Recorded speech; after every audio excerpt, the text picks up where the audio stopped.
Што ја запре пратката на донација со вакцините на Pfizer од Србија кон Македонија? Телевизија 24 доби ексклузивна изјава, образложение на нашите прашања од производителот на Pfizer за Европа. Тие јасно посочуваат, вакцината мора да биде регистрирана и одобрена од регулаторните власти. Денеска пак од централата на Pfizer во САД не сакаат да коментираат ништо повеќе за вакцините од Србија и остануваат на истиот став кој вели: Pfizer со задоволство прифаќа да се разговара за ковид вакцината која што одредени земји би сакале да ја донираат на други земји каде што вакцината веќе има добиено регулаторна дозвола или авторизација.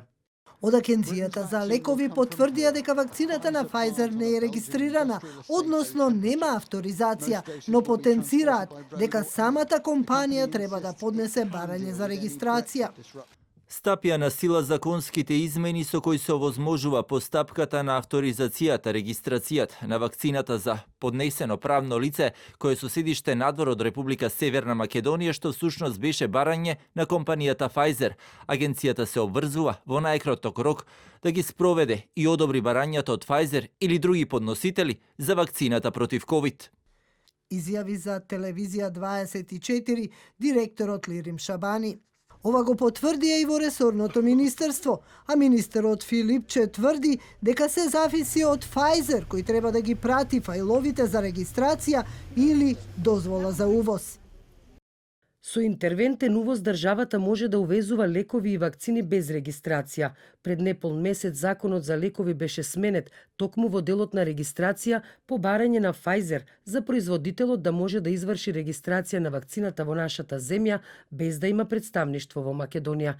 Лековите и вакцините се регистрираат по барање на производителот, компанијата која сака да го увезе лекот или вакцината и досега нема стигнато барање за регистрација на вакцина против COVID-19.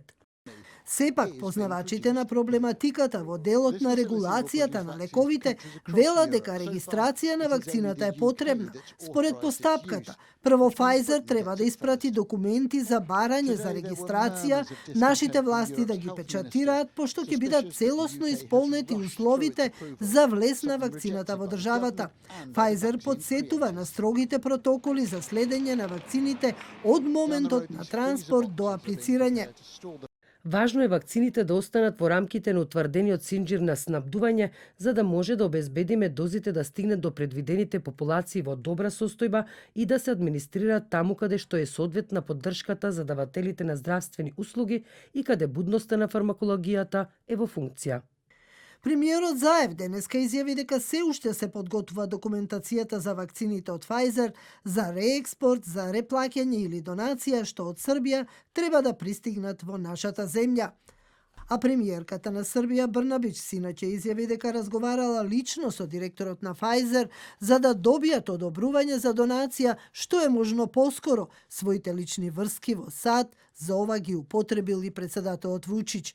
По овој дебакл останува дилемата дали и кога донацијата ќе стигне во Македонија и како досега и македонските и српските власти не увидоа дека документацијата не е комплетна, а свеченото примопредавање беше закажано.